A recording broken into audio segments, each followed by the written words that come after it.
Hello, everybody. This is Joshua Hatton with the One Nation Under Whiskey podcast. I'm joined today, and I'm joined as always, and especially on the season 8 opener of our podcast, One Nation Under Whiskey. I'm joined by the inimitable White Walker, Jason Neil Patrick Harris Johnston Helen. Thank you. What a place to be. What a time to be alive. Mm-hmm. What a world to inhabit. So here we are, February 21, or for our... What a day. For our international listeners, 21st February of 2024. And so far this year, Jason, we made an announcement that Single Cask Nation has joined the Artisanal Spirits Company family. Huge, absolute huge move for us. And the right move, I think we'd both argue vehemently. 100%. Right? 100%. And then you fast forward from January into February, and you go to... You don't really get your thumb on that button very long before you get from January to February. Well, you got to ride that. You got to ride that high, right? It's a fast forward. It is a fast forward. You go to ludicrous speed, and we get to, listen to this, Jason, February 8th, a.k.a. 8th of February, which is, in 2024, the 12-year anniversary of us actually selling things as an independent bottler. And on that day, at the World Whiskey Awards, it was announced that we had won Independent Bottler of the Year. We were announced as icons of whiskey. Yes. Icons. Well, I mean... I'm iconic. You are You're iconic. You're like That's... Britney Spears with the snake around her neck. What did you... Which February 8th did you pick for the starting of us selling things? February 8th, 2012 is when we launched... membership sales to Single Cask Nation. And then later that year, we began shipping bottles. And the reason why I remember it is I was working another job. This was before I was, full cloth into the industry. And I was working another job, and I was at a trade show. And I remember saying, I've got to use the bathroom. Can you guys watch the booth? And us hopping on a call and just, getting ready to hit live on our website. And yeah, it was a momentous thing. Yeah. No, I remember the day very clearly. And I was in a 1-year rental in Olalla, Washington State, in a house that overlooked Puget Sound. Or it's a sound within the sound, which was kind of a pass, you may say. Okay. And the house was phenomenal. Okay, let me be clear. The view from the house was phenomenal. The house itself was highly questionable, but the view was amazing. And actually, just the other day, I was looking over photos with the kids because my kids were, my eldest was 2 days away from turning 5. Yeah. And my youngest was 3 months away from turning 2. Mm-hmm. So, as we were saying to our wives while we were in Kentucky for the awards banquet, we launched a company at a time when we had very small children, and our 2 wives were incredibly supportive and made unbelievable sacrifices so that we could start doing what we did. So I'll tell you though, there was one time, at that time I had my day job where I was traveling a lot. I had the 2 kids like you did, starting this company with you, and I also had a full-time band. And I just remember Haida saying, something's got to give. And, the scared person in me said, is she about to divorce me if I don't make one of these things that's all go I away? Hear. Even 12 years later, that's all I hear. So. But no, you made that point about the date when we were at the banquet or when we were celebrating afterwards. Mm-hmm. That was incredible symmetry to have February 100%. 8 be, 2024 to become an icon of whiskey, and have that perfectly reflect February 8 of 2012. So Right. a 1 in 365 chance of pulling that off. Of course, this year was a 1 in 366 chance of pulling off. So look at that. even more difficult.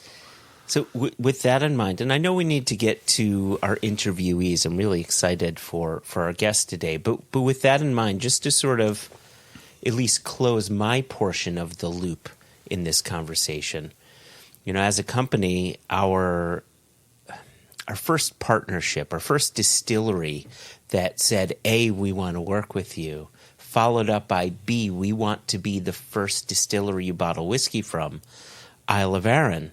I was thinking about what bottle to bring with me to the awards should we win the award. And it was my bottle of Arran. It's the 15th anniversary bottling, their 11-year-old from the Amontillado casks. I was very happy to see you pull that out on the night. You're always happy when I whip that out. And I knew you could not resist. Episode 1 of year 8, knew you couldn't resist. isn't it always the penis with me? I think that's the first time I've said that, Jason. But I thought, what a fitting bottle, right? It's an anniversary bottling from the distillery who wanted to work with us out the gate. Why not open that up on the 12th anniversary of our company selling stuff? Yeah, well, and the fact that our first tasting post-award was doing a history of SCN tasting at Jack Rose. Yeah. And right. Bill Thomas pulled out his bottles. Yep. And we had our very first Arran in that. Like, that was a wonderful thing to return to as well. And, to celebrate Arran and Glenmurray and Benriach. Mm-hmm. Gosh, even Cooley got poured, which is a bottle we get asked about amazing. a lot. Yep. Even that got poured. So, yeah, my offering, I really was happy to see that Amontillado Arran from you. My offering was a bottle that Jess actually acquired for me and sent over, which is an SMWS called Muscovado Pipe Tobacco. Oh, yes. And it comes from the Tobermory Distillery, 17 years old, and it spent some time in a former Lefroy cask, which makes for a very tasty treat. Very, very rich. Yep. Deliciously peaty smoky. Yep. And goes down real easy at 57.4. So I enjoyed cheering you and our wives and our families and our nation, but also our new corporate. I don't like saying owners. I think it sounds gauche. I like to say our new corporate friends. Okay.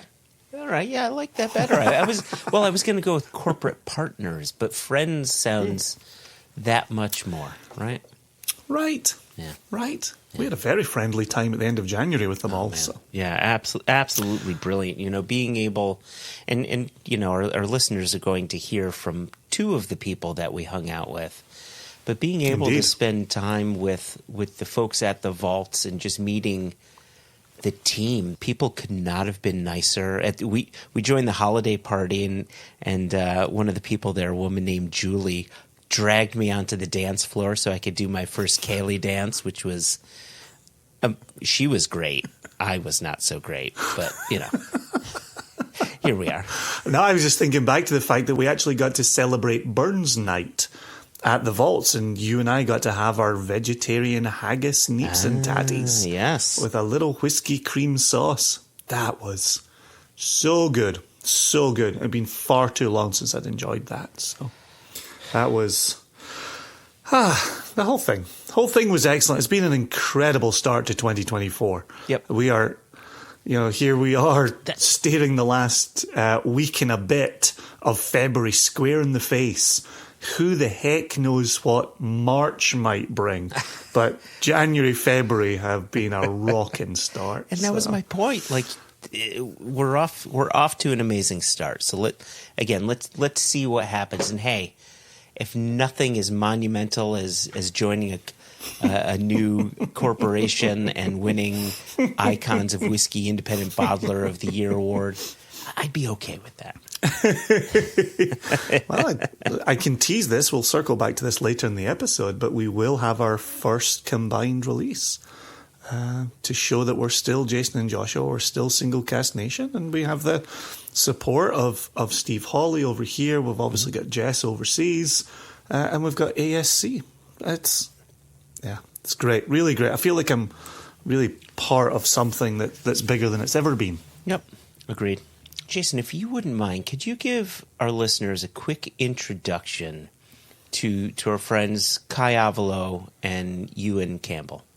Yeah, actually, I'd reached out to Petty, who I've talked about in the podcast, my very good Finnish friend, and the reason I'm in whiskey at all. And I'd said to him, how would you pronounce Ivalo as a Finnish surname? And he sent me back a little voice recording, which was magnificent. But he also made the point that Ivalo is the northernmost town in Finland. And Petty P. Reinen, a Finn, didn't know that it could be a last name. Oh, that's interesting. Well, what would prohibit it from being a last name, though?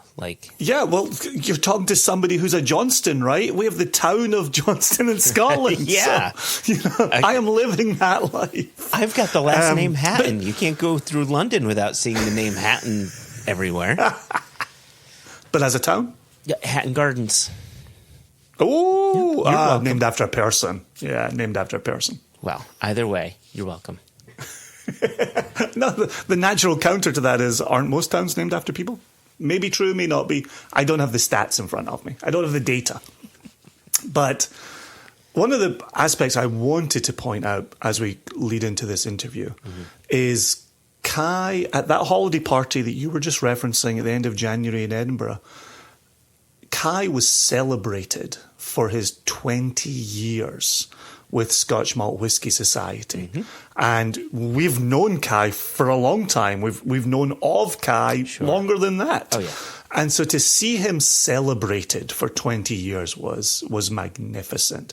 And he's done a lot of jobs in his time with SMWS, but currently he, along with Euan himself, no slouch, he's been with SMWS 15 years, 1-5. And he's brilliant. They're both brilliant. But yeah they're such good lads. Yep, right. And so they're in charge of cask acquisition, they are in charge of stocks, they are in charge of whiskey creation. We get into that a little bit in our interview, so I don't want to say too much here, but I think it's well worth celebrating the longevity which both are able to celebrate with SMWS. And we play around with that old whiskey industry C word a little bit in this conversation. All right. Where we talk about consistency. Consistency, yes. And the two of them are absolutely in agreement with you and me, which is you want to be showing different sides to the whiskies that you're putting out. And different sides from what distilleries are putting out. But you want to be consistently good. You want to be consistently well received. And so I thought that was a nice part of this conversation as well, and spoke to similar mindsets in the role they've got with SMWS and the role we've got with Single Cask Nation. So listen, let's go celebrate these two chaps in person in this interview. I think this is going to be one that listeners thoroughly enjoy. So here comes Euan, here comes Kai.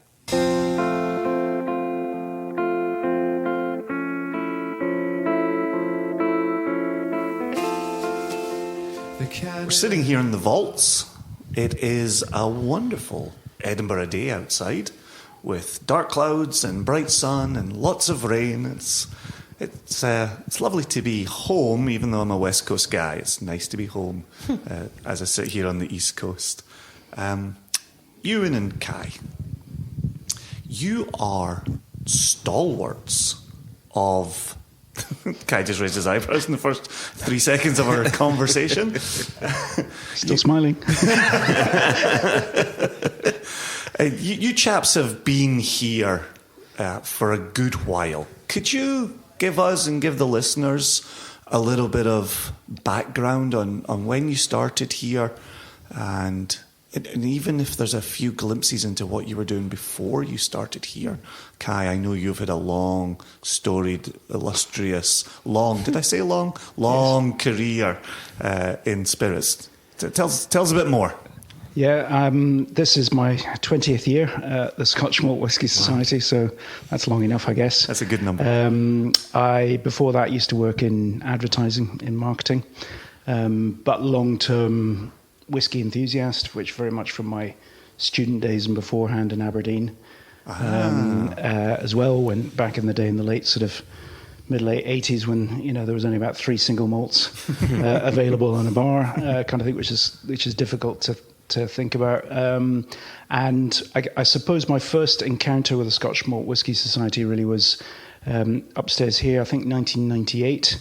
The agency I was working for was pitching for the Macallan account. Okay. We camped up there for a couple of days for inspiration and developing our pitch and what have you, and we won the business on the back of it. So that was a good first encounter with the vaults and the Scotch Malt Whisky Society.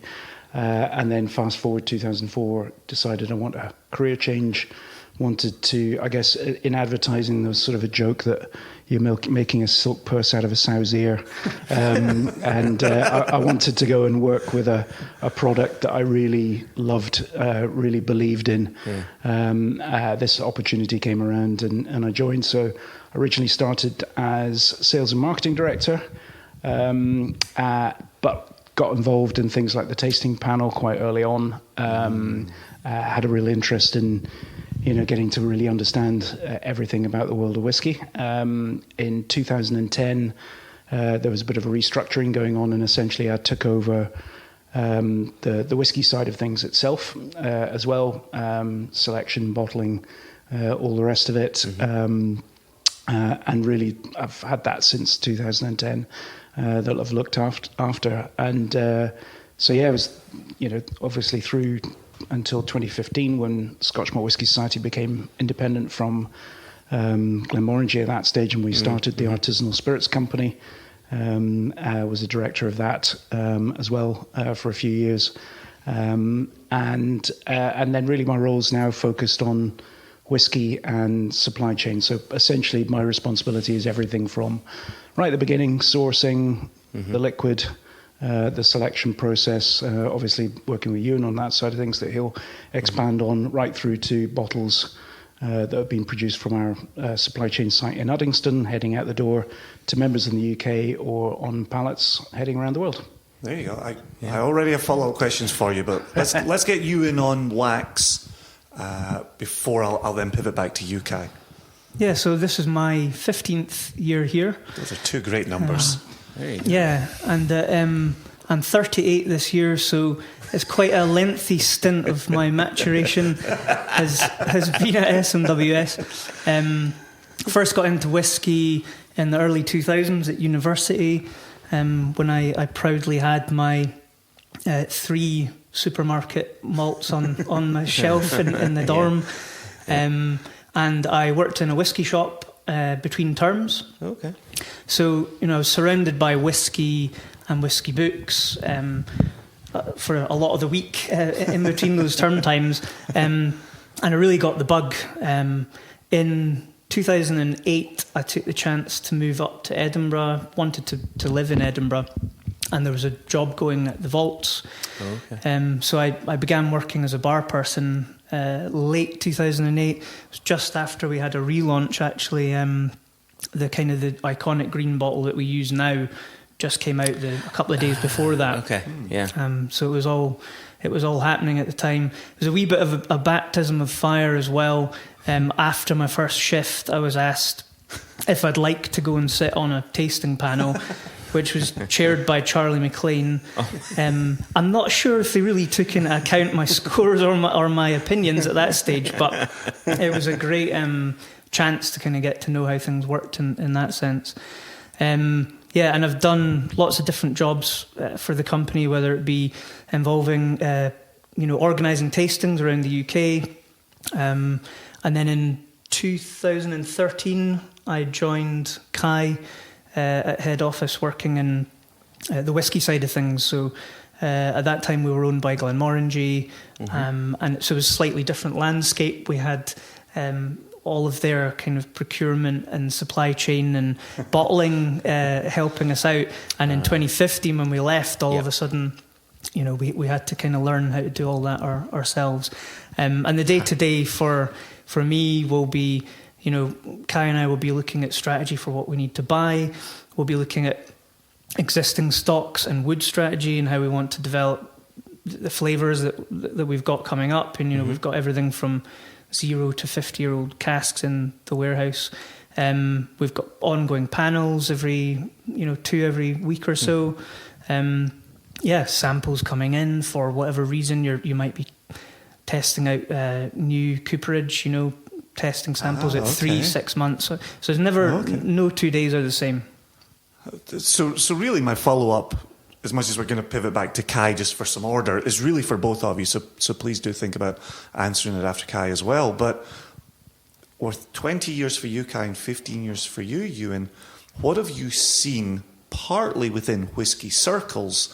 Because you're talking some really key years there, 2006, 2010, are years that really jump up in my imagination. We're talking about the changes in whisky. So the changes that you are seeing there in your time with the company, but then also I want to ask many more questions about what it was like having in-house bottling and then sourcing that.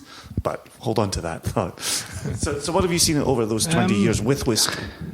Yeah, I mean, I think in terms of whisky itself, obviously there's some obvious things like the rise of the new distilleries is probably the big one. And I guess the start of that, from my perspective, was Arran.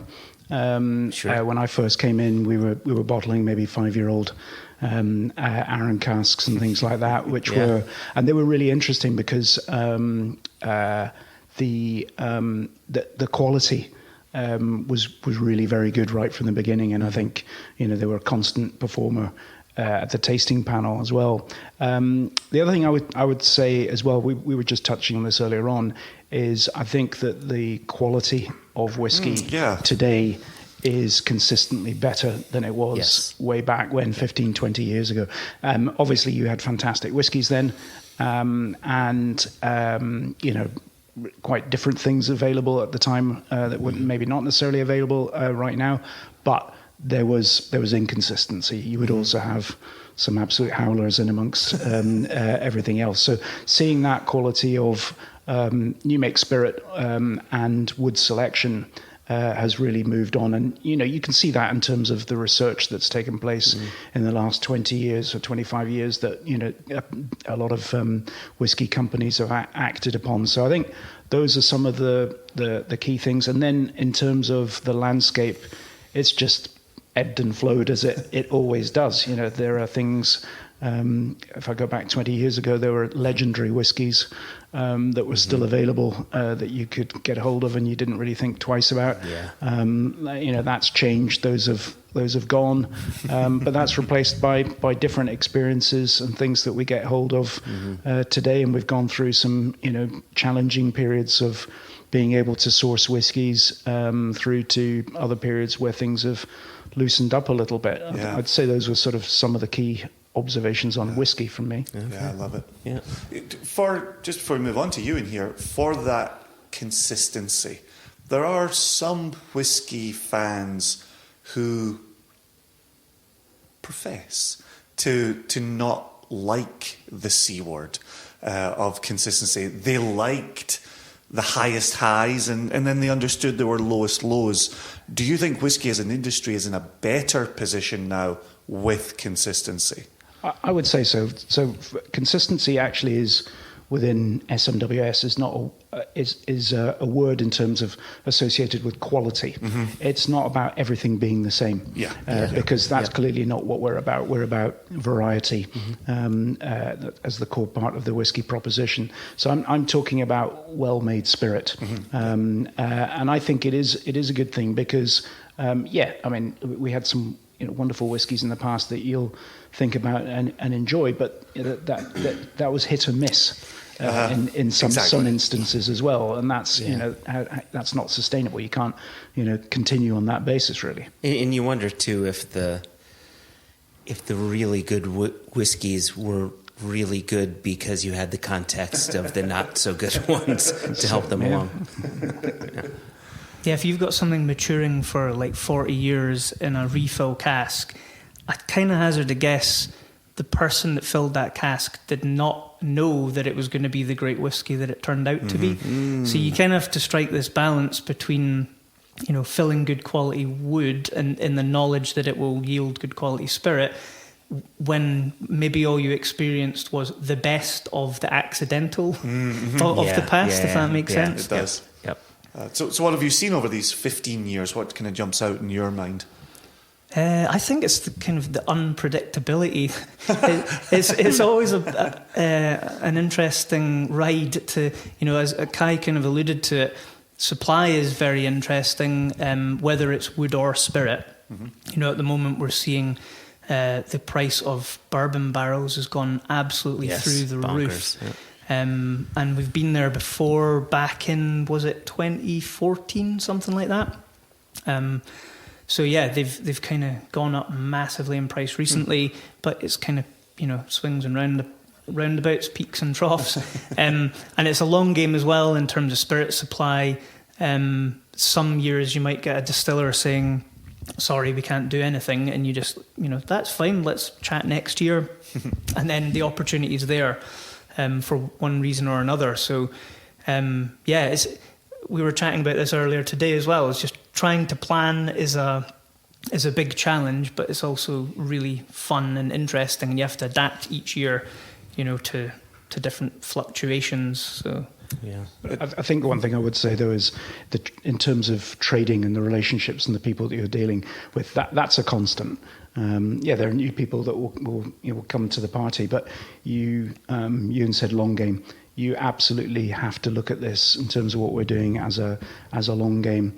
I've had meetings in the last couple of days where I haven't necessarily got what I wanted out of it, but it didn't matter. Because it was about speaking to people, making sure you got, you've had the conversation, you're top front of mind, all of those things, so that as and when the opportunity arises, they'll remember who you are and those kinds of things. So that has remained a constant, whether times are good or bad in terms of availability. Well, and something that Joshua and I have always talked about, where this industry is such an industry of personalities, of people, of relationships, as you're saying here. And one of the things for us being in America and coming over to Scotland and doing a week's business in Scotland, we were lining up meetings. We were, facing as many people as we could over the course of that week. And then you go back to America and yes, you still have Zooms or, I nearly said Skype or Microsoft Teams or what have you. But it's not the same. It's not the same as just showing up in someone's office, having a coffee and catching up and discussing the industry. And so I love hearing that it is still an industry of people, and I love that we get to talk to people like you. I'd say relationships and trust are even more important now, not least because there are some shady dealings taking place out there at the moment. So trust is... It's almost, one of the things that's most important to me in my role within the Scotch Malt Whisky Society and Artisanal Spirits is to ensure that I protect those relationships and that we don't do anything, or we're not tempted to do something that might jeopardize that relationship. We're also, we're category ambassadors, really. As you guys are the same in the same place. We're not going to say anything to criticise, the Scotch whisky industry. It's not to say we're going to support things that we don't necessarily believe in. We will call out things, but at the end of the day, there's also a bit of bite the hand that feeds involved in this. But trust is super important to us. Yeah. I like what you said about category ambassadors, because I think that extends as well into what you bottle and what you sell. I mean, as independent bottlers, obviously, you guys are a club, a global club, but we're bottles of the single cask and cask strength. And to bottle a poor whiskey, there's only so many times you could do that, and you lose your credibility, and you potentially tarnish the credibility of the independent bottler. I really like the way you put that. Can I have the floor now, Jason? Only if you promise to stop slapping the chair while you're talking into your mic. So, am I doing that? Oh man, Manischewitz. Euan, I love your title. Head of Whisky Creation. I thought you meant Mister.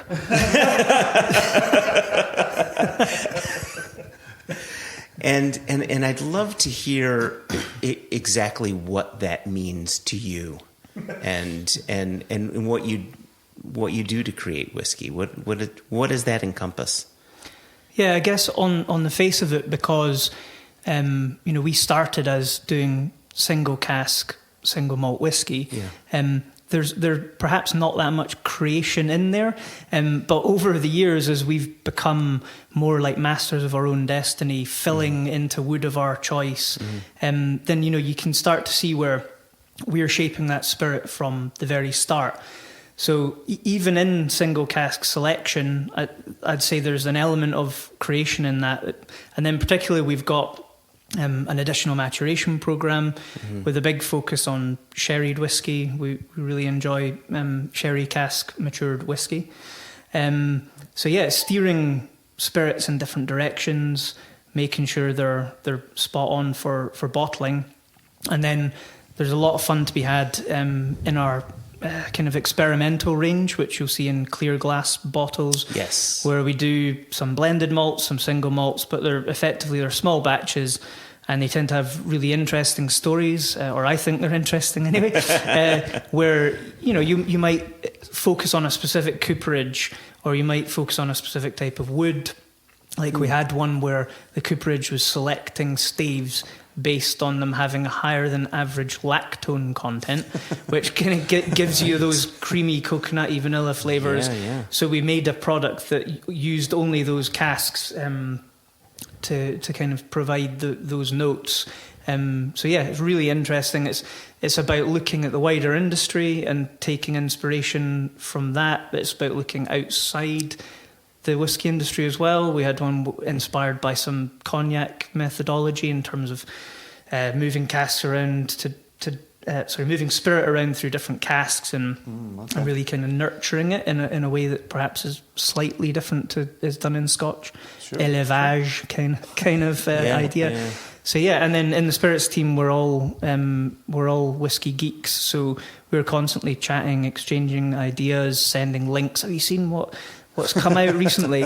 And it's about trying to think about that and make it into something tangible in the end. And who knows when that's going to be for certain ideas, but it's all collecting those up in the bank of inspiration and trying to make sure that it's expressed in the whiskey that comes out.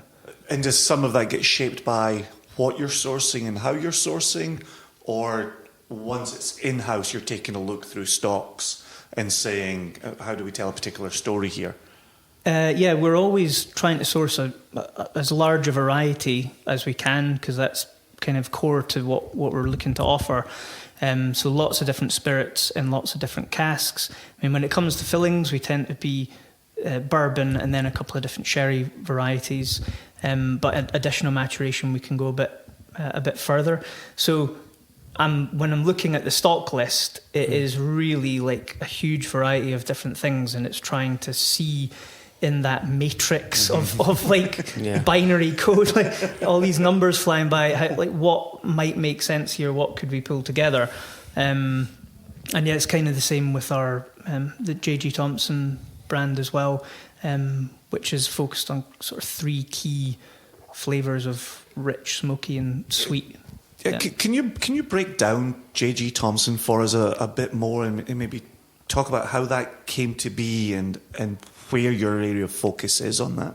Yeah, so we love blended malt whiskey. I think it's a hugely underrated category, because we love single malt, but just because you put two single malts together, who's to say you don't get something greater than the sum of the parts? So that was really the idea there, and then to focus on just the three key bold flavour profiles. So in the rich, we could use sherry or wine port casks, that kind of vibe for darker, spicier baking spice flavours. For the smoky, that's kind of self-explanatory. The cask type could be anything you want, but the peat is kind of the backbone. And then for the sweet style, we're using maybe a little bit of toasted oak, lots of bourbon wood, and trying to get that kind of candy store vibe as well. So just playing riffs. And the idea was as well that each batch shouldn't be consistent. So we're not trying to make Rich 1, Rich 2, Rich 3 the same. Yeah. They're like variations on a theme, so a lot of fun to be had in putting those together. Okay. So consistently good, but inconsistently conceived. Well, we took inspiration from certain other batch products are out there where you know that they sit within a territory, but each time they've got scope to move around that territory, so that it adds a bit more fun, and it means that the drinker gets a chance to say, what was this one like versus the one before. So it's a bit more latitude rather than we need a consistent product and it needs to be the same every batch that you do. The other thing I'd just build on that is when we started that, we had some inventory of casks that I would say we bought opportunistically, if I can say it.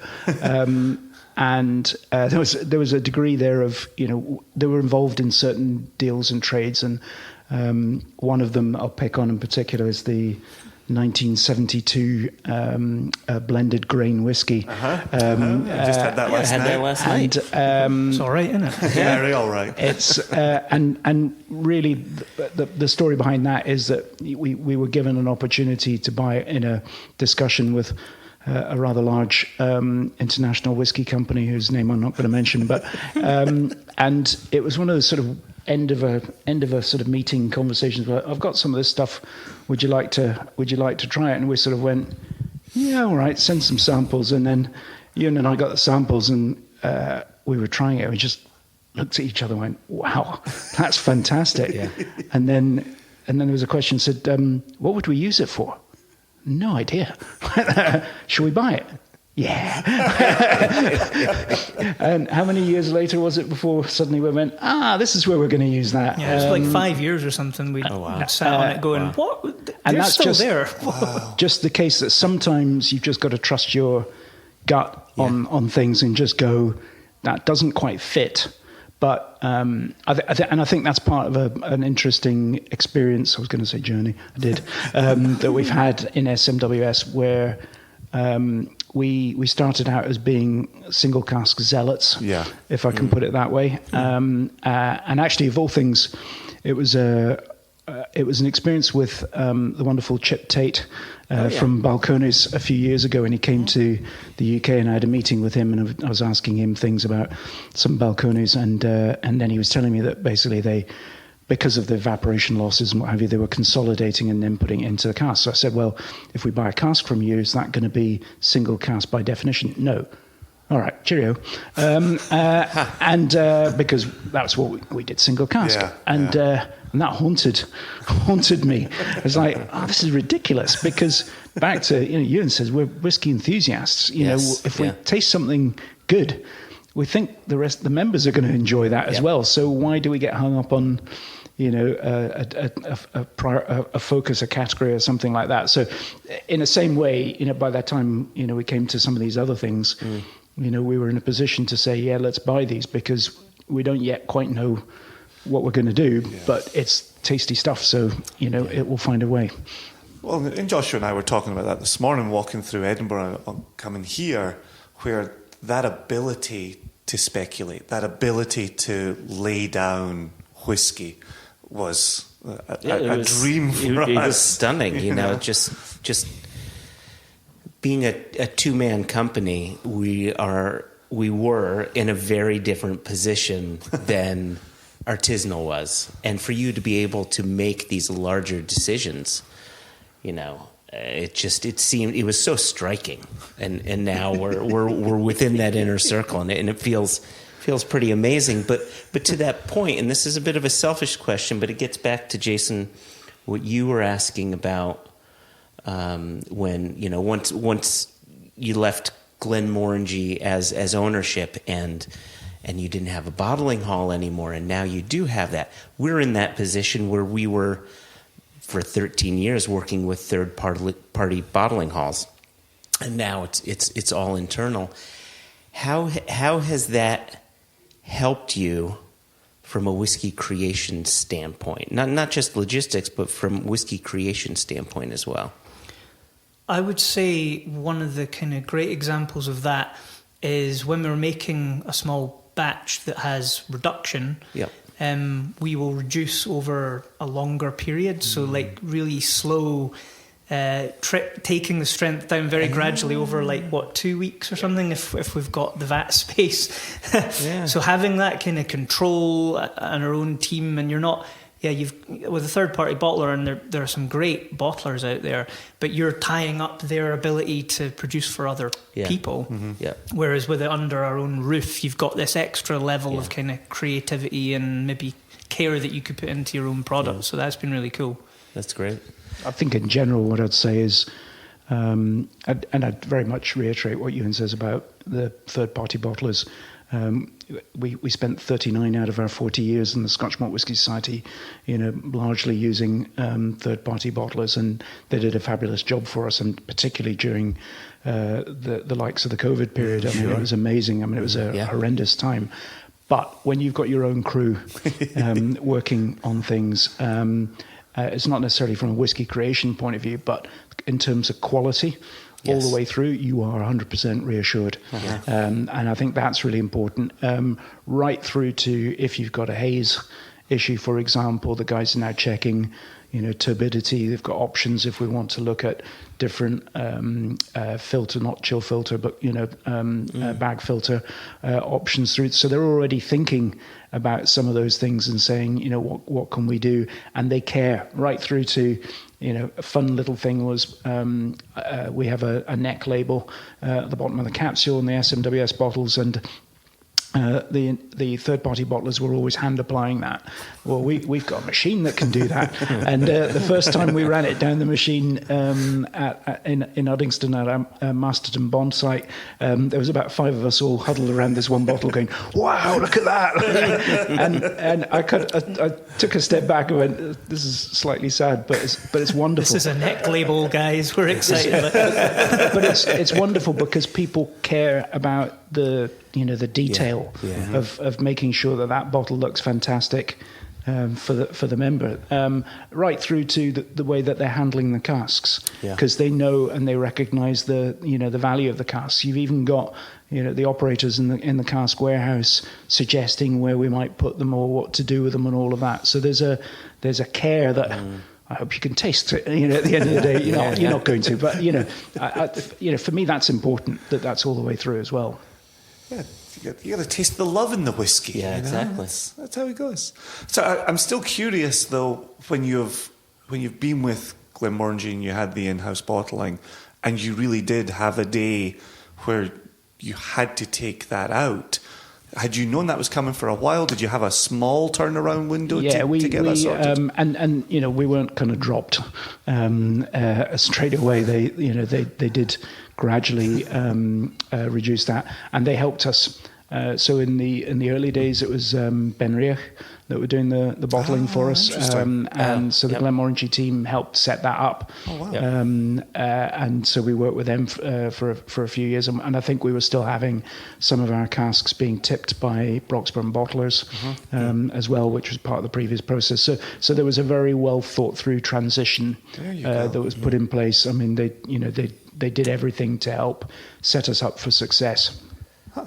So were you working with Ali Walker on that, or was he part of that? Was he there at that time? No, I can't remember. There was some of the team from Billy Walker's group. In fact, some of them who've gone on, with him to Glenallachie as well, that were involved in that at the time. There you go.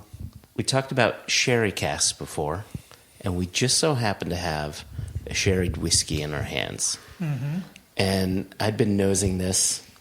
I was showing quite a bit restraint I was just nosing it, and I look over to Jason, and he's a tiny sip. I took a tiny sip. I actually took it out of my hand because I was going to keep drinking it. So.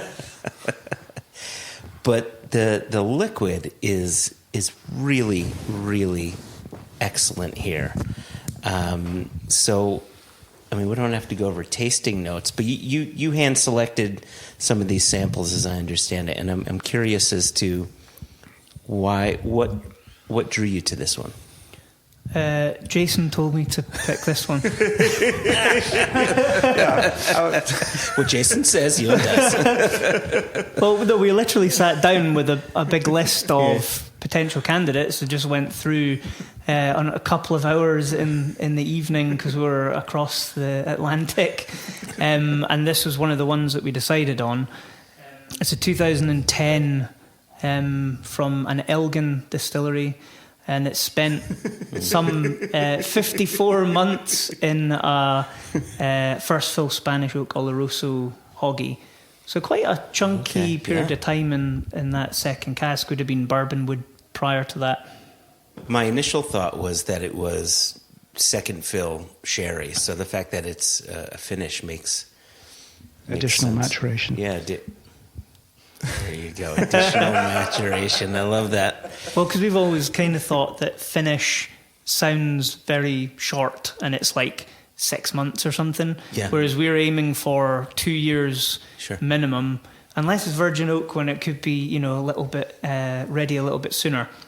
So we try and say additional maturation because we're aiming for over 2 years, and it just kind of feels a little less drive-by finish. Yes, drive-by finish was a phrase that we heard from a master blender from a very large whiskey company, and referring to a product that they may or may not have made.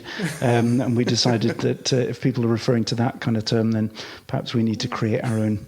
Plus, other companies had things like acing and acing, so we needed to have our own one.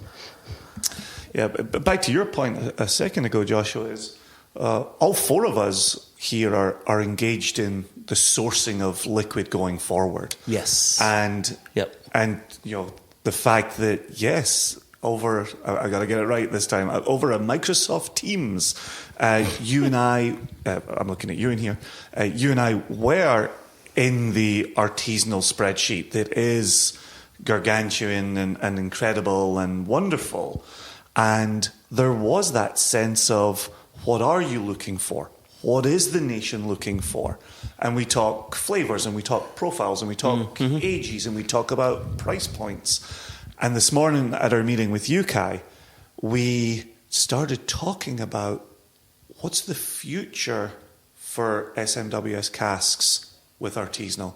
What's the future for single cask nation casks with artisanal? How do you, for our listeners here, how do you see that evolution for what you have been doing to what you both will be doing going forward? Can you put some leaves on those branches? Yeah, as you referred to earlier, this is about us understanding what single cask nation and your followers, nation members, nation members. I see. Proud okay, nation I'll get this right. The members bit I should have got, but anyway, it's what are you guys looking for in terms of understanding what makes an interesting, unusual, great quality, whiskey? How does that sit within your release program? That you're looking to achieve there, and then that allows us to, when we're doing the sort of the day to day and talking to people and sourcing, that allows us to have one eye on. What you guys are looking for. In terms of SMWS, we continue with the way that we're approaching things for the identifying inventory, what we want to buy on spot, what we want to mature and keep for longer, what we want to put through the additional maturation program. At the heart of that, you won't be surprised, is a drive for variety. Mm-hmm. That's what we're looking, and Scotch Malt Whisky Society members are looking for, which is a mix of interesting and unusual casks. Variety for us is driven by a number of factors in terms of distillery or make. Make for us is the fact that, if you take a distillery that makes unpeated and peated, it's clearly not the same thing. So those are variety factors. I'm stating the obvious, but bear with me. Age, when we're planning, we're looking to bottle across an age of 7 or 8 years old up to 25 years old for the bulk of what we do, and then we'll have the sort of special things that are 25 years old and older. And I think last year we bottled a 40-year-old to celebrate our 40th anniversary. And then the final variable for variety is cask that we just touched on earlier. So I have no idea how many different cask types we have in the inventory. It is it's mind-boggling, and Euan can kind of touch on that if we want to go there. But at the moment, one of the things that we're looking at within that, we're talking about sherry casks, is around about a third or more of what we're releasing is sherry cask influenced whiskey one way or another. And so that's an area that we've discovered that the members are very keen to explore. And then within that, we're layering on variety within sherry casks, depending on where we've bought the cask from, wood type, the seasoning period, the wines that have been used, all of those different things. But variety is in I guess in one hand it's great because it means that we don't have to do the same thing. We don't have the challenges that the OB producers have, but it's a curse as well in terms of constantly changing things around and defining what we think variety should be. Well, and I think hot on the heels of what you're saying there, and Joshua, you were alluding to this earlier, in us joining artisanal for the first time, maybe even for the first time in a while, we are sitting down with the two of you and saying, what does the year look like for Single Cask Nation? And what do we have currently in a warehouse? What do we need to go out and taste and perhaps even discover in new distilleries, right? And so it's hugely exciting, and it's been so interesting. Anybody who's heard our other interviews or other conversations about this have continually said, you sound really excited about this. This is amazing. Just like Euan sitting here talking about Whisky Creation, Joshua and I, and with Jess for the global markets as well, we're getting to say, what would you like to put out into Germany in the third quarter of 2024? It's so cool. We're standing in a new place here, which is it's so cool. Which is quite nice. I love that you're focusing on this increase of sherry matured whiskeys for your own outturns. I wonder, however, are there certain distilleries that you might want to say, maybe we don't do sherry with them? And what would those reasons be? Possibly. I guess we always have kind of rules of thumb, but then being the kind of rascals that we are, we'll try and experiment and test things out. So I've always been of the mind that if you have quite a meaty spirit, maybe produced with a worm tub condenser or something, I might be more inclined to use an American oak sherry cask with that to complement it with sweeter tones. But then we've used Spanish oak, which can be a little heavier and more spicy, and you're like, oh, that works as well. So it's kind of just about judgment, really. But over the years, we've kind of found out what works or what works better.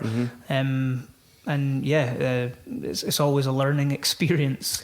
I love that, the idea of looking not just at sherry and potentially different varieties of sherry, but different varieties of oak. Do you take cask size into consideration as well? Butts versus puncheons versus hogsheads? Yeah, we don't tend to use too many sherry butts. They're very good. They take a bit longer to mature, so you get a bit more of a delicate influence there. but they are quite hard to handle. and you've got, I'm trying to think of what the weight of one would be, but you're talking like 800, 900 kilograms or something for a full sherry, yeah, but I'm guessing. Oh, I think so. No, maybe not that much, is it? What's the weight of 1 litre of alcohol at 60%? It's probably alcohol? about half a ton then. It's probably... So if you've got... How long have we got? Yeah, well, let's backtrack. Let's do some of the sums. So if you've got 500 litres and it's at like 92% density or something, so you're at like high 400s, and then you add potentially 120 kilograms for the wood. Yeah. So you're...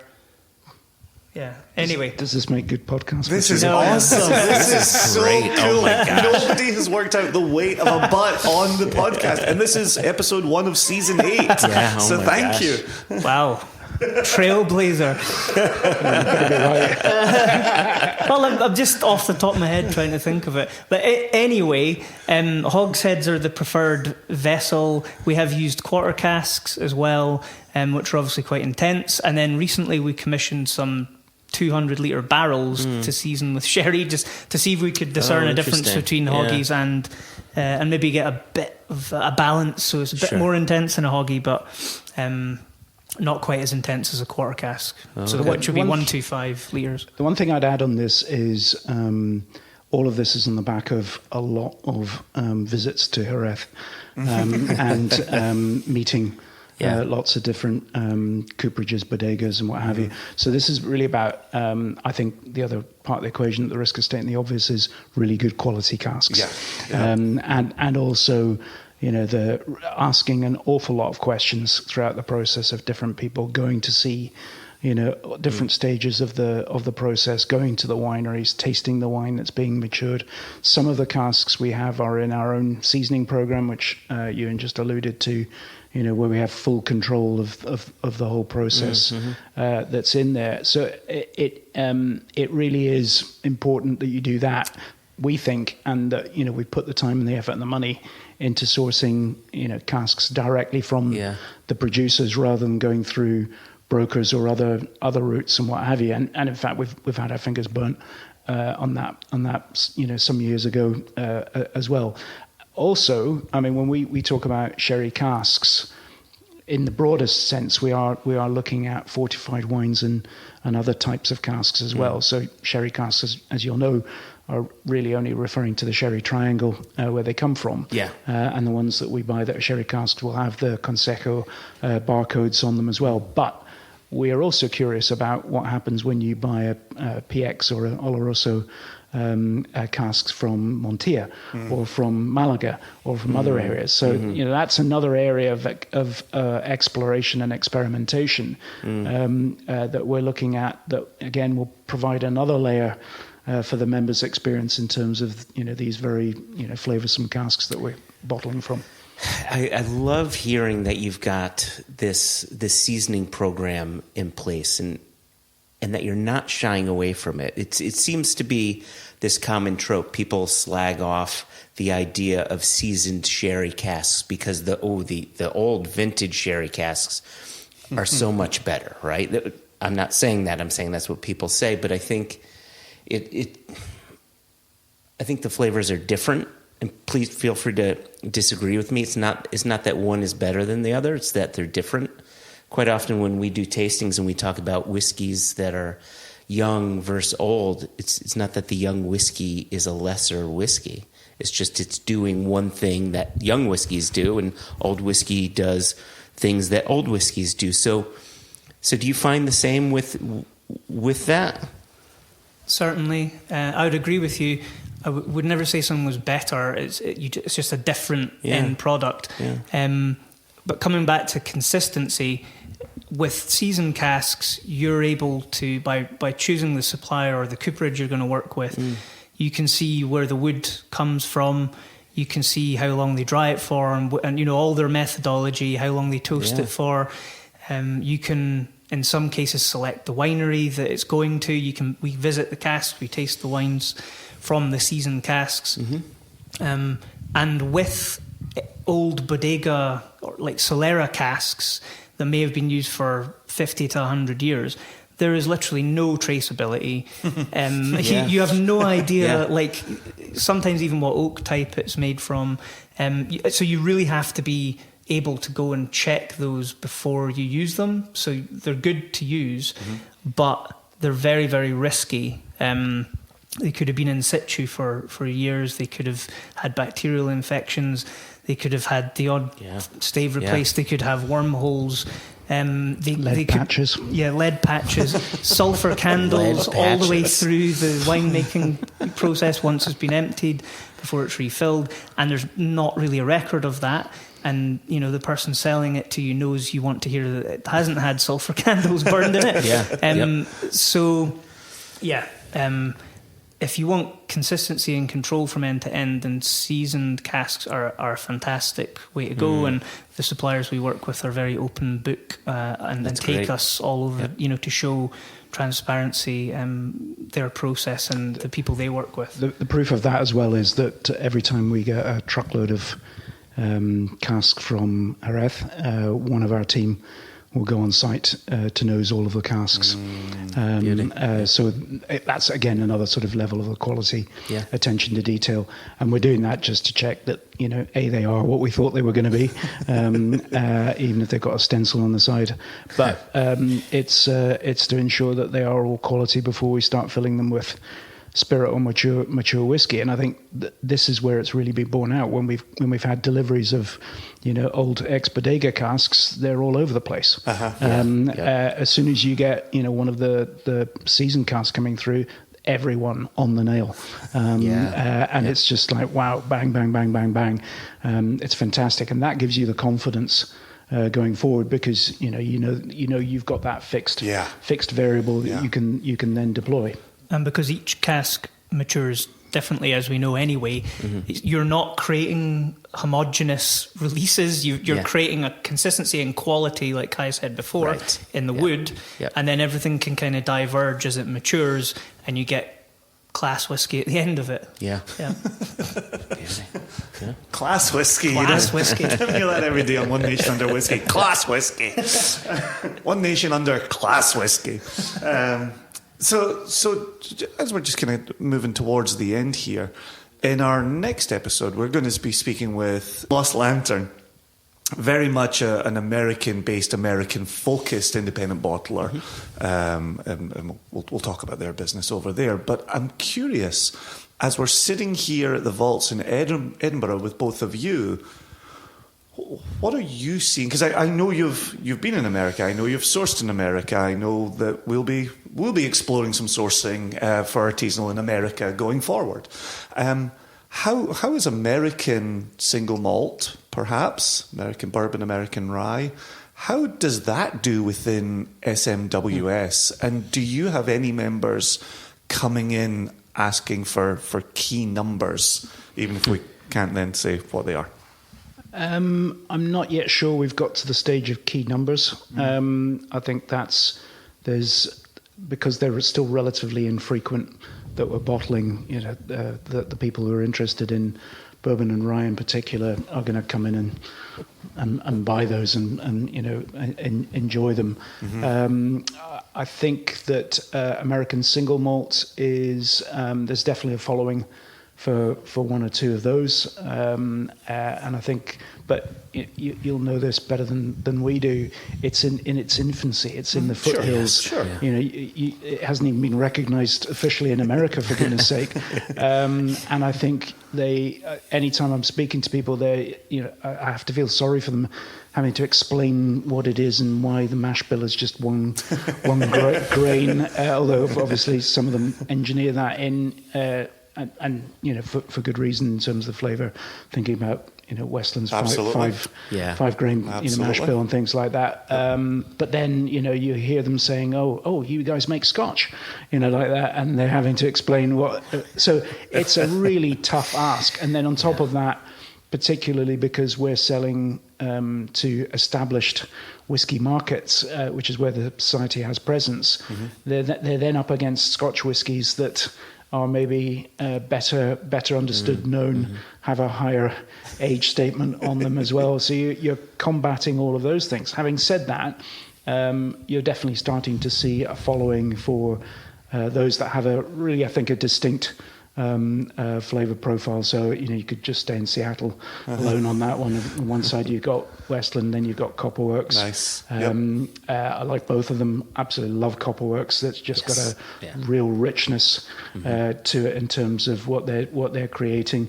And certainly from my perspective as a whiskey enthusiast, I will look out those things because I really like what's going on. And I suppose the other thing, if we take single malt in particular, is I suppose a phrase that would make our hearts sink would be somebody, creating single malt whiskey in another country saying, yeah, it's really like Scotch. Yeah. Because we've got quite a lot of Scotch over here. Yeah. We don't need to go to other countries. What we're looking for is their innovation, their thinking, I don't like the word terroir, I don't kind of believe it, but there's something in that they've taken inspiration locally to deliver that. But I think we are still in the foothills, I think, particularly outside of the US. There's an interest in amongst the American members for sure about American whiskey, but I think in other countries that's still developing. And I think as well, when you come here to the UK and in Europe, American whiskey has been damaged in recent years due to the tariffs. Indeed, sure. I think you would almost say Europe is one of the areas that has failed to see the bourbon bounce. In recent years, it's like things have never happened. And as a whiskey enthusiast, when I'm looking for interesting bourbons and ryes, you can't find them. It was struggling to get a hold of them, and then the prices are a bit silly in comparison to the dollar equivalent I see there. So I think there is opportunity in there, and we know that our members are curious, they're adventurous in that sense, and if we point to something and say, this is fab, you might want to try it, they'll pick that up. Yeah, very well said. Euan, have you... What he said. but as Mr. Whisky Creator, Mr. There you go. Have you spent a lot of time exploring the qualities of American spirit, the way you're talking so well on Scotch, meeting new casks and different varieties of oak and so on and so forth? Have you had a chance to play in the American whisky sandbox? Not quite as creatively as with Scotch, again, because we've got such an abundance in the warehouse. Sure. But being able to taste a lot of samples from different distilleries and see what they're doing and their take on things, again, it all goes into that bank that I was talking about that the whiskey team have. And you never know when an idea might crop up. I think we're really open to the use of new oak with different toasting profiles because of American malt whiskies and seeing the results there. And I think sometimes in the Scotch industry, people shy away. And it gets used a lot, but I think sometimes it's a bit of a... people shun it a little bit as being too over the top. But I think we kind of embrace it. And that's something that I took from American whiskey, is that the new oak is your friend and you can create lots of nice flavours there as well. Well, given Scottish climate, I feel like you could put something in it's your jar a little less intense. And what we do, a cask type that we're really big fans of in terms of new oak is a heavy toast with a medium char. And I can't remember the exact timings and temperatures, but it's a specific recipe that we have with Speyside cooperage actually, and it just gives this lovely rounded creaminess, like texture-wise, lots of sweetness, but not too much like splintery oak. So it's a good balance. You have to look out for some of those tonight.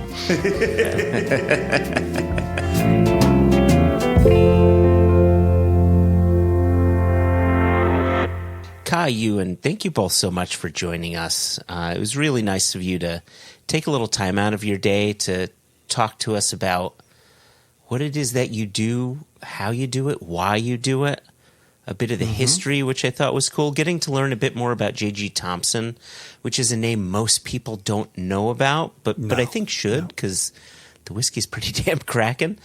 There's another part of the conversation that I didn't include in this earlier bit, And it's how they taste their whiskeys through their panel, which I thought was absolutely brilliant. And I just thought that it would be good to sort of bring that in a little later into the episode. Yeah. To add on to what you're saying about the tasting panel there, I just finished reading Maverick, The Founder's Tale by Pip Hills. I'm 100 pages in. Did you get that wrapped? Yeah, I'm 100 pages in. I'm still working on it. Oh, 100. Yeah. He talks in there about the early tasting panel, and I was quite surprised to see, for no particular reason, but Dr. Jim Swan was an original member of their tasting panel. And just the way Pip Hills talks about his expectations, or even learning to talk about whiskey in a way that so many of us now take for granted, this idea of, florid tasting notes, and imagination running wild, and sounds a little bit like what they've historically done in the wine world. And Pip talks about bringing that into whiskey circles. And I thought that was kind of an interesting aspect, but then also having somebody who was known for his scientific background, like Dr. Jim Swan. Yeah. Yeah, one of the reasons I wanted to keep the conversation regarding tasting panels separate from the rest of the conversation is, one of the questions that I've been fielding, and I don't know if you've been fielding the same, is, well, what's going to differentiate Single Cask Nation from SMWS now that you're both owned by the same parent company? And I think it's a really good idea for us to just reiterate how we taste whiskey, because it really is in stark contrast to how they go through it, right? Like for them, and listeners will hear this, for them there are measures put in place so that people are truly tasting these things blindly and tasting the whiskey on its own merit. And for a company like SMWS, it makes sense, right? You don't need to know the distillery number. You don't need to know the cask type. You don't need to know the age. You just need to know, is this or is this not good? Because in the end, if it passes, you write your tasting notes, that goes on the label. Boom, you've got a new SMWS bottling. For us, when we think about what casks we're going to bottle, we do a few things, right? A, does it smell good? Does it urge us to taste it? Does it taste good? Is the finish nice? Coupled with, what does the price look like, and can we sell it reasonably as a drinker, right? But there are other things in place, such as, sometimes we want that cask to highlight what a distillery is known for. For us, it's important to know that distillery and to highlight sort of what they do on steroids. And sometimes, even in extreme measures, we want to show examples of what that distillery can do, but isn't always known for doing. Yet, you can still find that distillery character in there somewhere. I like how, the SMWS isn't necessarily too fussed by distillery character. They're fussed by distillate quality, where we just look at it slightly differently. Well, and I think if we point to spirit of collaboration, right? Like there's a part of our remit. Gosh, you started today's episode talking about this, right? Our relationship with Aaron that goes back to 2010, 2011 when we first started reaching out about putting something into bottle with them and them saying, we want to be the first bottling you do. We want the Aaron name to be front and center. We want you to go out and tell the Aaron story. And we kind of built SCN on the back of that model, which was, we've been out there celebrating Glen Murray. Right. We talk all the time about our friends at Westland, our friends at Virginia Distillery Company, right? Yeah. Our friends at Backwoods. It's an incomplete Joshua Hatton list, and I apologize. Copperworks, Westward. Right, but I think we've taken that role of co-marketer, and I don't use that to connote anything negative. Yeah. But we've taken on the role of telling a distillery story, introducing you to the people behind those distilleries. And absolutely, to your point, SMWS is sold on the back of a flavour tasting note. Yeah. You know, my Muscovado pipe tobacco that I've got in my glass right now is doing something very different from what we're doing at Single Cask Nation. Yep. And Yep. those are differences to be celebrated, especially when you share a corporate host. Yes. Yeah. Listen, I'm going to share one thing with our listeners that normally we wouldn't share, but I think it's important, right? When we were I've got the silence button under my thumb here. Let's see how this goes. So when we were at ASCHQ, we were tasting through a number of cask samples for future 2024 bottlings. And there was a specific case where we had 2 single casks from the same distillery. I don't know if they were sister casks. I think they may have been a couple years apart. And we selected one. And then we said, we tasted the other sister cask, and we said, hot damn if that is not a great whiskey, but it is not a Single Cask Nation cask. We would not bottle this. We would buy it from the bottler who bottled this, but we wouldn't bottle it because it didn't, fit what we like to do. And I actually have some of that recording from that conversation that I wanna pop in here just so people can hear how we think about whiskey that's just different from our now sister company. So here's that bit.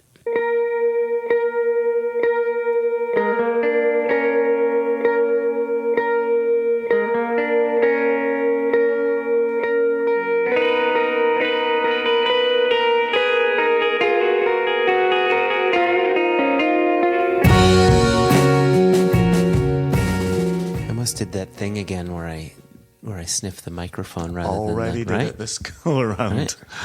Picked at number 1, sniffed the mic. Yeah, it's fruity. It's quite bright. Some pear drop notes. Yeah. Good grain presence to it. Yeah, definitely one of those noses. Moment you start, it's like, that's in the going to taste column. Ah, there you go, citrusy. Yeah, it's just bright, inviting. Yeah, pretty slam dunk nose for you. Yeah, that's a taster. That one smells like spring. Spring things. Spring things. All right, so now we're on to whiskey number 2. Different. Need to put it. Huh. Quite a bit different. Far less bright. Yeah. More grain presence on this one. That's sort of that grain weightiness.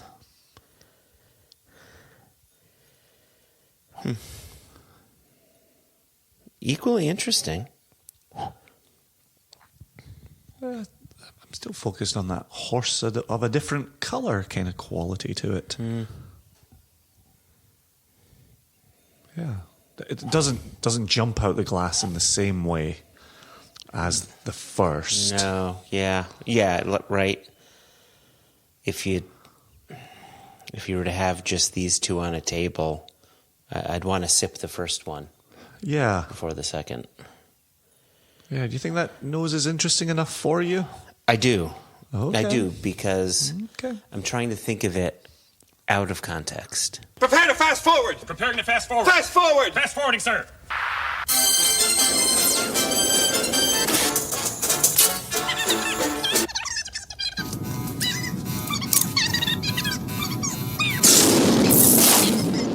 Oh, yeah, we're sticking our nose back in number 2. Okay. Yep, sticking our nose back into number 2. And I quite like that. It's from that industrial family where it's a bit like typist eraser or window putty or maybe a latex glove kind of thing. Sometimes a hard water note for me. Yeah. Hard water distillery style for me. Yeah, right. Like and I'm just throwing out a random name, but like a Glenglassa. Exactly. Right? Exactly. However, I'm getting quite a bit of lemon on this. Oh, lovely. That's a nice note. I wouldn't go so far as to like call it a lemon curd because it's not overly sweet, but there is that citrusy quality, that brightness to it, which I like. A little lemon pinwheel. All right, so that one's a yes for me. That became a maybe to a yes. Yeah, I'm glad we kind of explored the context of it. All right, Jason's got number one in his mouth.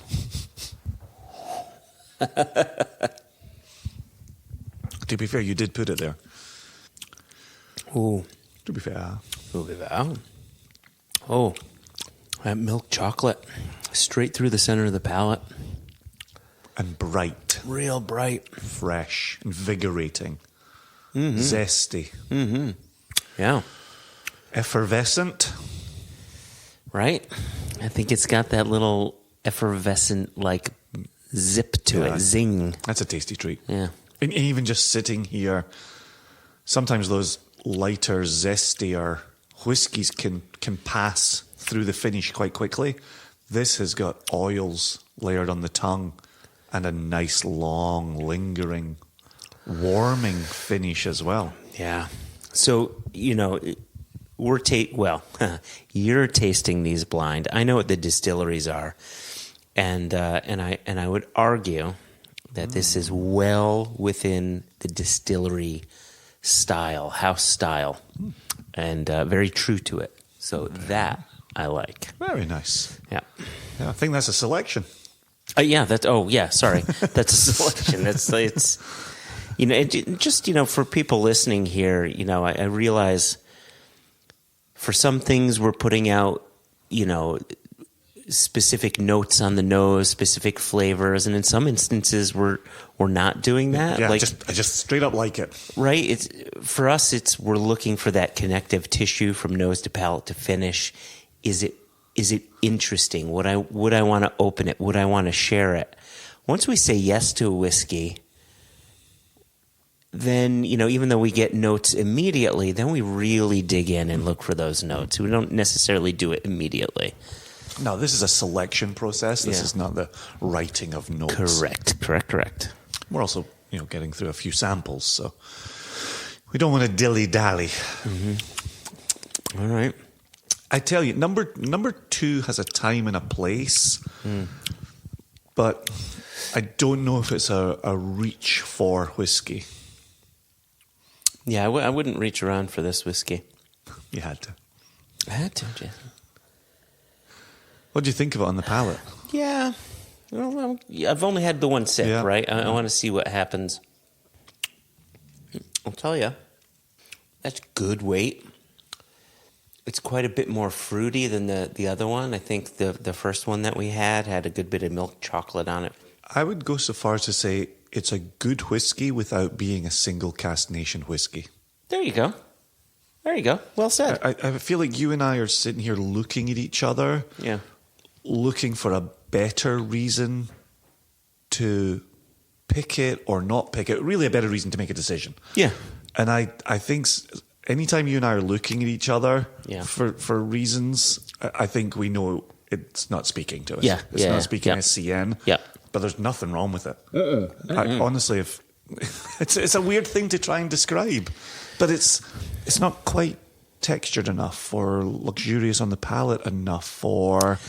Yeah, and at the same time, though, should this show up in someone else's bottle, I wouldn't be upset 100%, if I bought it. 100%. I just know it's not a Jason and Joshua selection. Yeah, that's an interesting one. Yeah. Okay.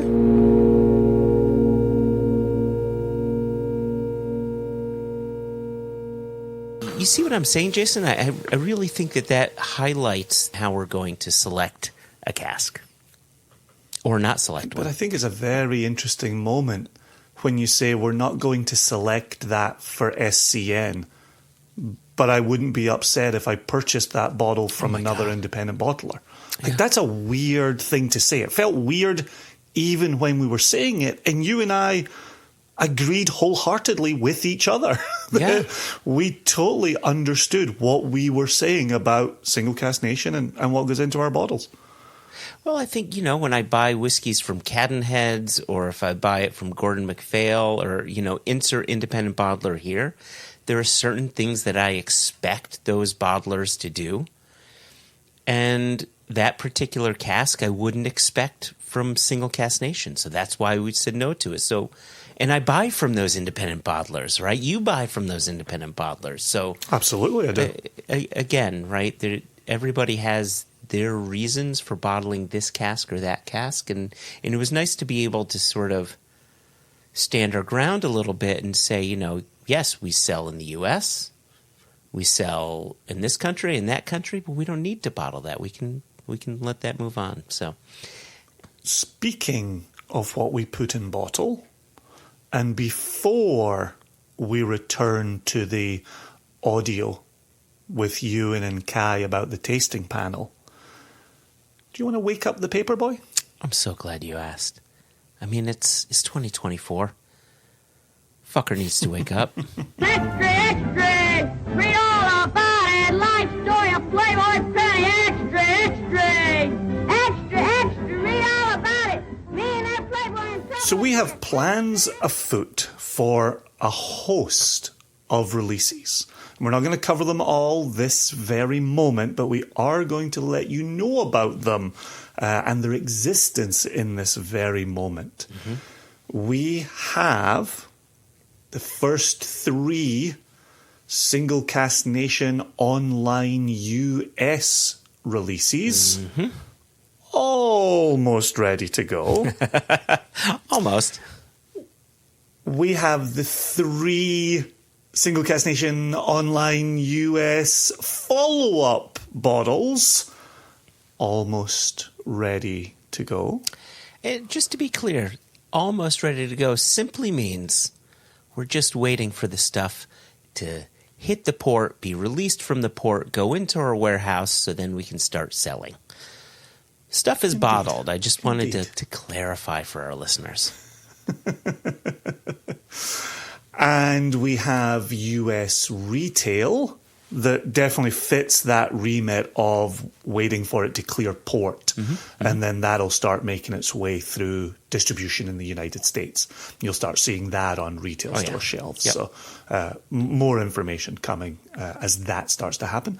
And then we stand on the precipice of our 6th global release, helmed by Jess. And that is getting aligned and will soon be ready to go as well. But without getting into the weeds, I should say we will have Jess come on in a future episode talk about the next or the 6th global release. But I wanted to draw attention to the first 3 bottlings that are going to make it to US online release, Joshua. Do you want to tell listeners about those first 3? I think it's likely best to start off with one of our newest collaborations, right? There's distilleries we work with directly, and you'll look at our labels, and there's a logo on it that says Spirit of Collaboration, right? As mentioned just moments ago on this very podcast. Exactly. And so this is going to be a 5-year-old from a sherry cask, an Oloroso hogshead, from the Ardnamurchan distillery. Jason, I've told you this. I've told the listeners this. Ardnamurchan has made it into my top 5 distilleries of all time, period. They can't do wrong. Just, I'm so happy about this one. So, 5 years. This will be our first Ardnamurchan release in the United States. Correct. We did put an Ardnamurchan into global retail with Jess, and she reports that went great. You talk about how much you love Ardnamurchan. Steve, our new Steve Hawley, talks about how much he loves Ardnamurchan. When we saw the response to the global retail Ardnamurchan, there's a lot of people who are very much in love with this distillery. So I'm beyond excited to bring this to the US and put this out for the nation over here. Yep, for sure. Yeah, and at 58.3% alcohol, it just drinks like an absolute champ. Again, in sherry, it's unpeated, but you don't need the peat. It's just going to shine like a diamond. It's just really great Highland whiskey. Yep. Yeah, right. And then following that is yet another spirit of collaboration. And this time it's with our friends once again from down there. It's That's it. Lee and Bree. Yakandanda. Lee and Bree Atwood, owners of Backwoods Distillery in Yakandanda, Australia. And this one, right? This gets back to that Single Cask Nation cinematic. What did James Saxon call it? The cinematic universe. Cinematic universe. So a few years back, we did a rye from them in a recharged Shiraz cask, and this time around we took two rye Heritage rye at that. This time around we took two of their heritage rye casks, married that liquid together, and put it in the first Backwoods cask for this release, which is now a 4-year-old. And I think that's at exactly 60% alcohol, if memory serves. Yep, that's cask number 14 is pulling double duty here. We actually combined casks number 16 and number 23. Yes, that's right. And married them in cask number 14 to make that connection, to tell that story. Yeah. You know, it's part of that excitement as you look into the future. What stories? You know, I'm trying to take back the word marketing because I think it has been co-opted and co-lifted. And I think, you know, I know how proud we are to tell the Backwoods story, how proud we are to represent the Atwoods, and how proud we are to talk about Yakandanda. And this just continues to add layers to what we're putting out there. So really excited. That Backwoods sold great, very well received when we sold that. What's that now, a couple of years ago? I want to say that it was 2020 or 2021. It was during COVID times. It may have been bottled in 2019, but then sold in 2020. The original cask number 14 was bottled November of 2021, and we sold it in the spring of 2022. Oh, look at that. Jason, do not come to me for dates anymore. It's clear I can't be trusted. You know, I felt like I had that one up my sleeve, so. Oh, I see what you did there. I read it literally this morning. Let's see if he gets it right, so I can prove him wrong.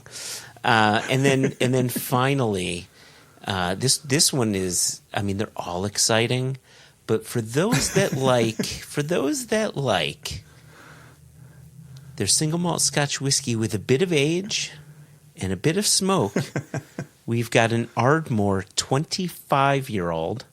Bottled at 46.7% natural cask strength. And one of the things that I love about this, well, I'll mention two things that I love about this.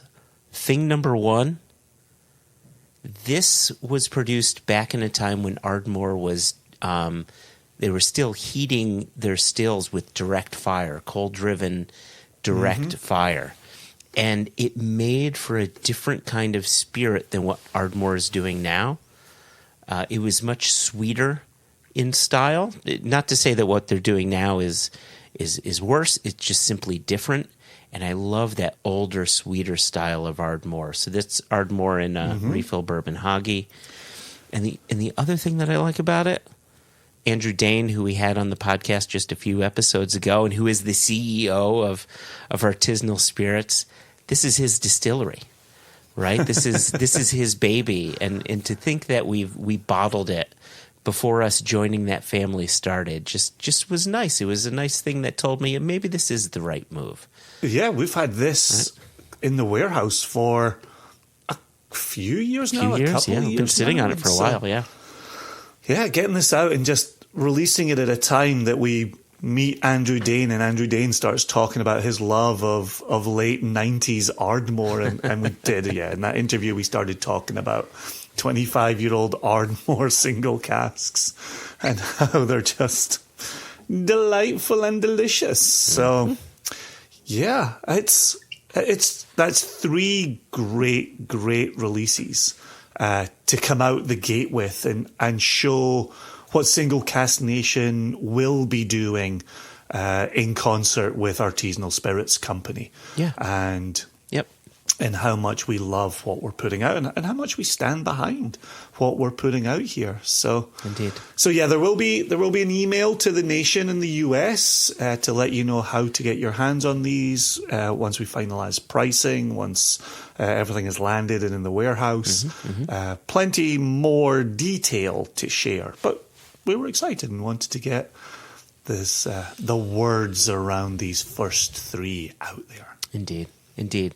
Listen, I just poured myself a little more of this Arran anniversary, and I wanted to enjoy this while we listen back to the last portion of our conversation with Kai and Euan, where they talk about their tasting panel.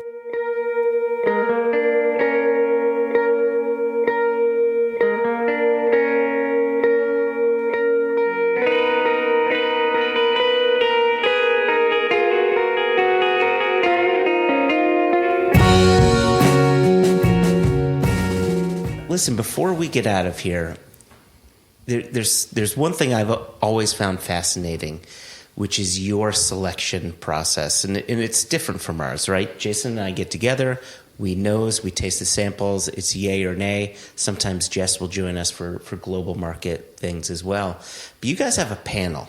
It's not just you two selecting the casks. So can you just go, like our listeners know our process, but it'd be good to hear from your mouths what your process is for casks. So we have a thing called the tasting panel, which has been around since the very early days of the society, after it was formed in 1983. That panel comprises of about 20-odd individuals, some of whom are members of staff of the Scotch Malt Whisky Society, and then we have quite an eclectic mix of different people that are part of the panel. We've had people who are ex-whiskey industry, blenders, people with no real connection with the whiskey industry, all of those different things. They all have to go through a sensory analysis evaluation process that we have based on the similar panels that are done elsewhere and with the Scotch Whisky Research Institute. If they pass that, then they're essentially on a bit of a probation period to see how it works, because sure. you can maybe discern certain flavors and aromas, but can you come up with the language? Can you describe? Do you get stage fright? All of that kind of panel fright. Yeah. The panel meets about twice a week. Euan mentioned earlier on. And they'll assess around about 10 samples at a time, which is a small number, but they go through a hell of a lot of detail in terms of how that works. I'll maybe let Euan explain that in a second.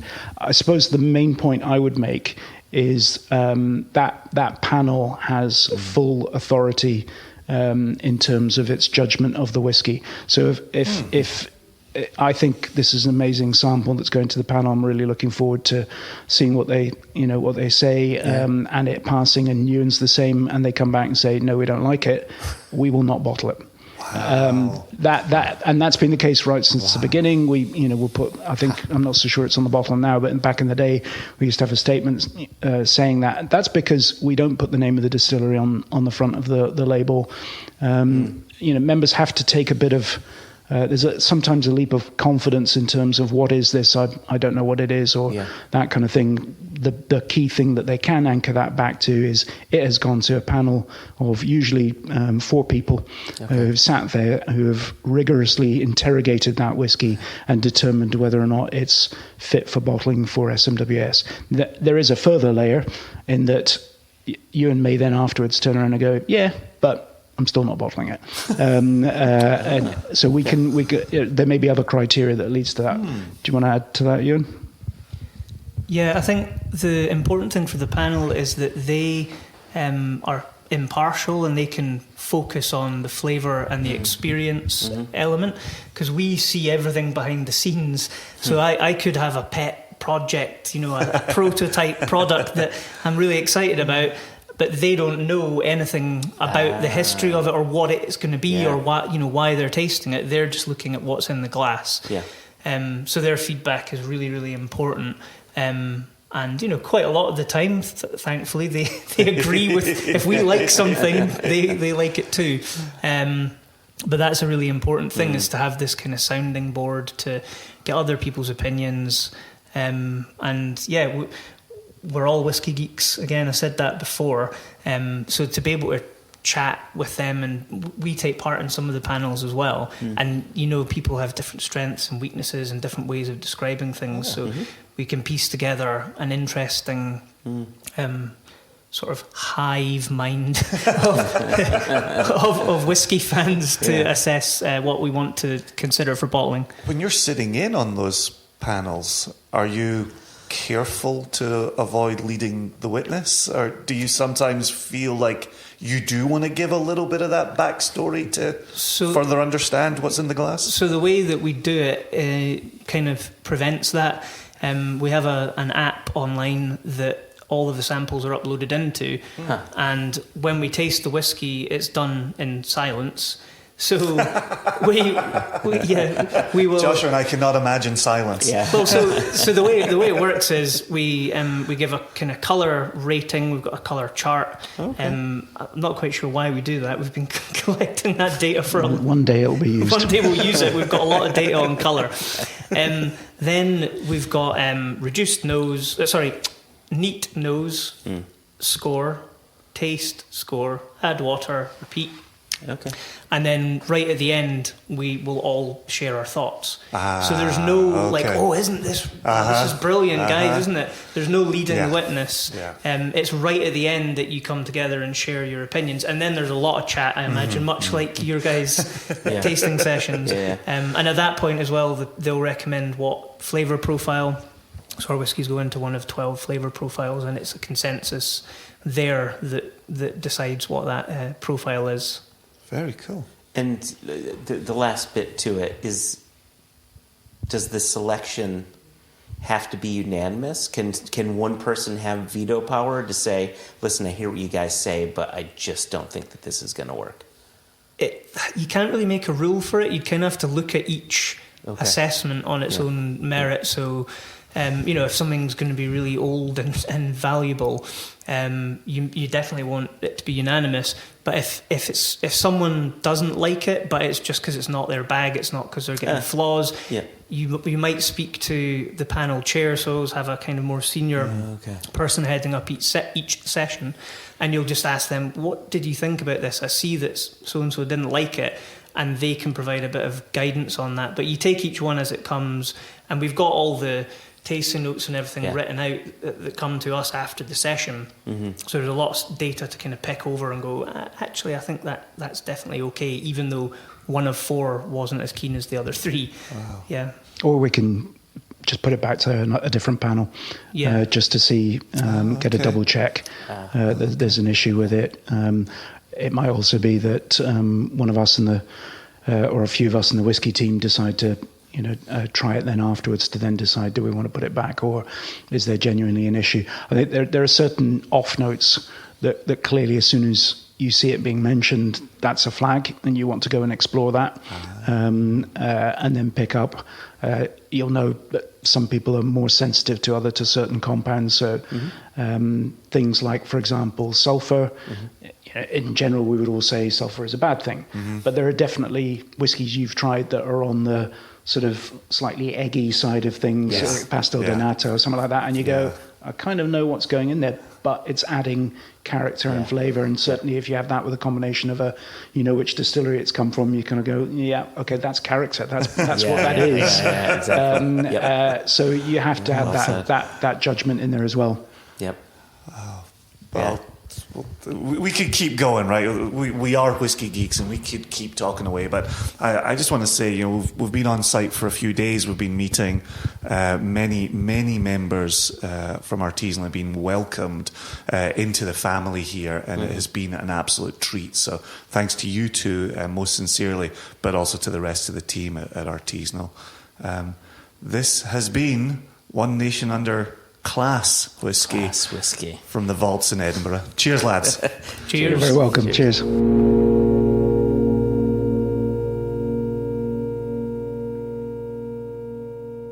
Once again, sincere thanks to Euan and to Kai for their time, for their good humour, their good spirit, giving us a peek behind the curtain on the tasting panel as well.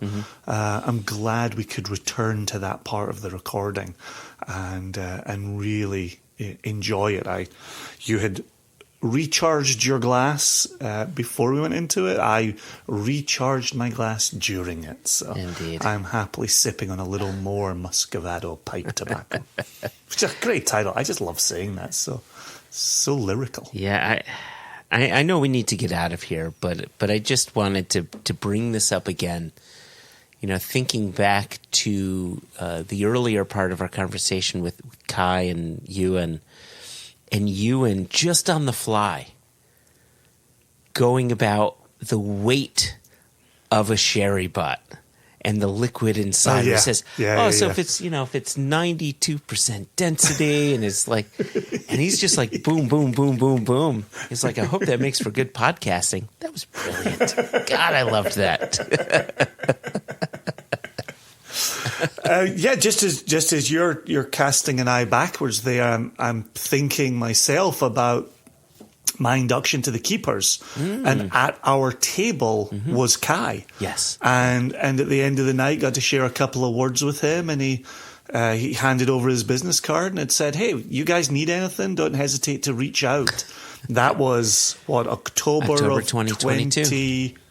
22? That was 22? That was 22. See, there we go. You got me back on the 22. I would have said 21 for that. So here we are. And so here we are now, colleagues sharing a parent company. Like, it's amazing the direction life can go when you're receptive to various opportunities. So, what a blast. What a brilliant time. What a wonderful time. Our time in Edinburgh, our time in Kentucky at the Icons. Like, here's to what's next, Joshua. Indeed. Well, to you, to the listener, to Kai, to Euan, to Jess, to Steve, and I'm going to leave it there because that's the most incomplete of lists, because there's 9 billion. To the nation and the people. listeners. To the nation and the listeners. Cheers, everybody. And mine was better than yours.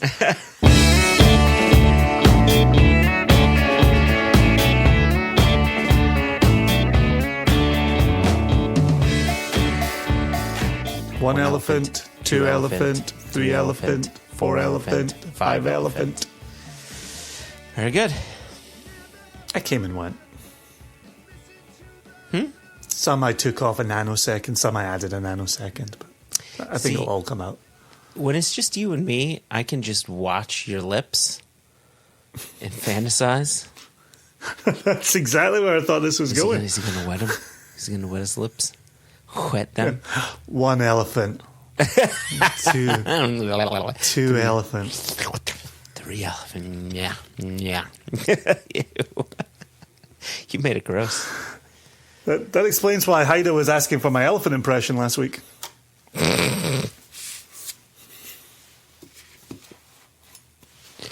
I said impression. Do you remember what you did on your 8th birthday? Do you remember your 8th birthday? Potentially. I may have got some red Chuck Taylors and then gone for a Chinese dinner with my mum and dad wearing my red Chuck Taylors. Ah, okay. Yeah, my parents got divorced that year. Oh, not that day, though. No, thankfully, not on that day. Way to make it about you. Technically, you have a birthday every year. If they were going to get divorced, it was going to be a year where you had a birthday.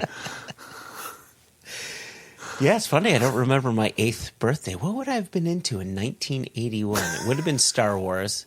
It would have been some sort of punk rock thing. For sure. We've missed a connection. I don't know what the connection is. This is the 8th season of One Nation Under Whiskey, Jason. Hello, listeners. Hello, everybody who's joined us. Thank God it's not getting any less tortured. So, okay. I didn't hear the theme song. I didn't hear the introduction. Just what did you do for your 8th birthday? Well, you licked your lips. You got it all ready. I figured we ready to go in. Right? Is this thing on? Not sure I'm liking this change for year 8. Year 8 intro. Make Jason as uncomfortable as possible. Have Jason question his entire existence. Are we creating the Easter egg before we record the episode? Yeah, who knows? Who knows what we'll do with this? Anyway,